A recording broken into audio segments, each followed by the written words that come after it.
Hi, it's Aaron, and during this week's video tutorial, I'm going to talk about dealing directly with music supervisors as opposed to working with music publishers and music libraries.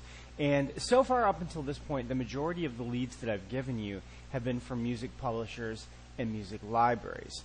And the reason is because in general, music publishers and music libraries are just simply more open to hearing music from unknown independent songwriters.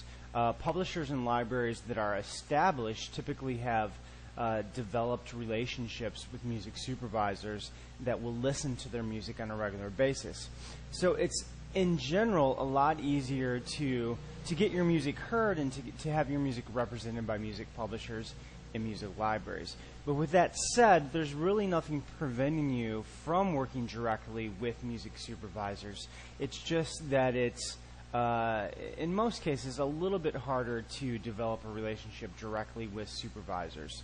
But you can do it, and during this week's video tutorial I'm going to talk about how it works and how it's different than working with a music publisher or music library.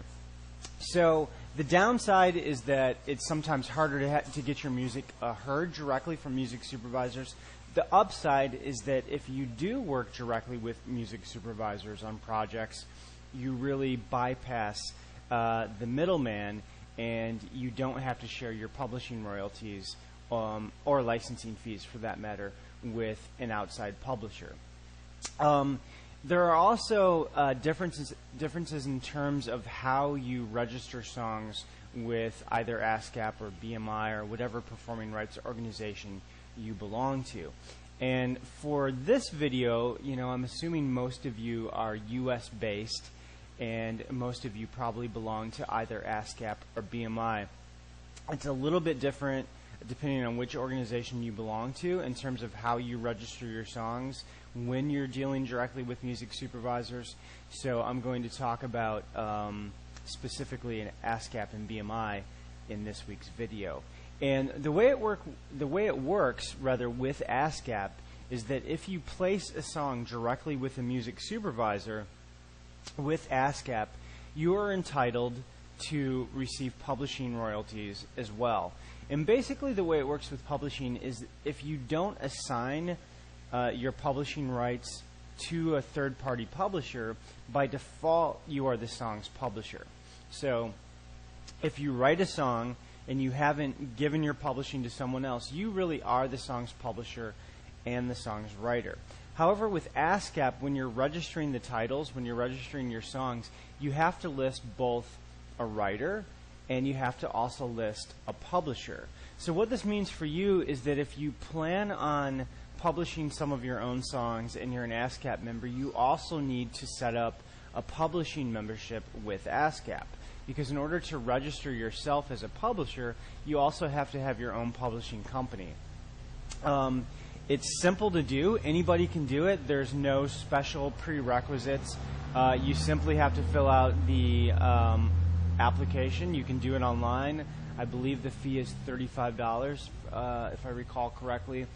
And you simply fill out the application, choose a publishing name, and you're set up as your own publisher. So if you successfully place songs with supervisors yourself, you can also get publishing royalties. With BMI, this is not the case. With BMI, you can list yourself as a publisher, and you don't need a separate publishing membership. So there you have it. With BMI, you can do it simply as a writer. With ASCAP, you have to set yourself up as a publisher to get publishing royalties. So let's assume that you've done this and you want to start pitching songs to supervisors. So the question is, how do you go about doing this?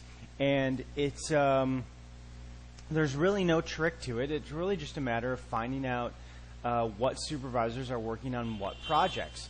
Some supervisors will be forthcoming with this information, and in my experience, many won't until you develop some sort of a relationship with them.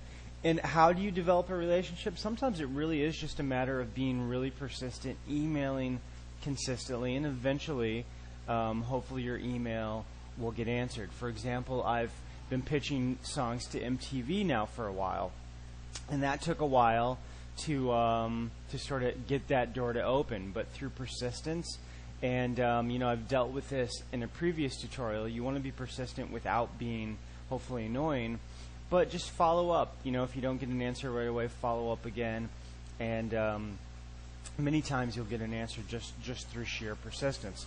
Some supervisors do list what projects they're working on currently, and today's lead is actually for a company that does exactly that. They have a website set up, and they list specifically what projects they're working on, what their music needs are, and how to submit your music. So that obviously makes it a lot easier. In the directory, though, that was included with this program, there are a number of supervisors, and I list supervisors in the directory for specific TV shows, who the supervisor is, what their email is. It certainly doesn't hurt to make contact with as many people as you can. If you contact 20 music supervisors, maybe you'll only get a response from one. And it really is sort of, I think, depends on how much music they need at any given point. If they're getting their music needs met from the publishers and libraries they're working with, they're probably not going to be as open to hearing independent songwriters. But again, you certainly can approach supervisors directly. There's no rule preventing you from doing so. And another suggestion in terms of contacting supervisors directly is that I think it also helps when you represent yourself as a publisher. In other words, if you can approach a supervisor and say, this is so-and-so from, whatever the name of your publishing company is, X, Music X Publishing, I think it makes you sound a little more professional. And it also, I think in general, supervisors are just a little more open to working with people who have larger volumes of music, as opposed to, if you have like one CD out, what are the chances that they actually need something you have? So whether or not you want to actually start a full-blown music publishing company is obviously up to you. But if you have 5 or 6 other songwriting friends that would be willing to work under the umbrella of one music publishing company, you might find that it's a little easier to get your music listened to that way. I work with several dozen songwriters with my company, Renegade Music Marketing, and I think one of the reasons that it's a little easier for me to get doors open is just because they know I'm working with a lot of different songwriters as opposed to just being one individual songwriter. So it really goes back to the whole reason why supervisors work with music publishing companies and music libraries more often than they do with individual songwriters. It's just simply, the odds are better that they're going to find something they need when there's a larger volume of music. So in conclusion, you can approach music supervisors directly. There's nothing preventing you from doing so. I know songwriters who have successfully done this. It can be done. It's just a little bit harder than hooking up with music publishers in general. So that's it for this week. Again, I hope everybody's doing really well with the program. I know we're about 2/3 of the way through, and I know a lot of you have placed your music successfully with several different places, which is great to hear. And I will talk to everybody soon. Have a great week.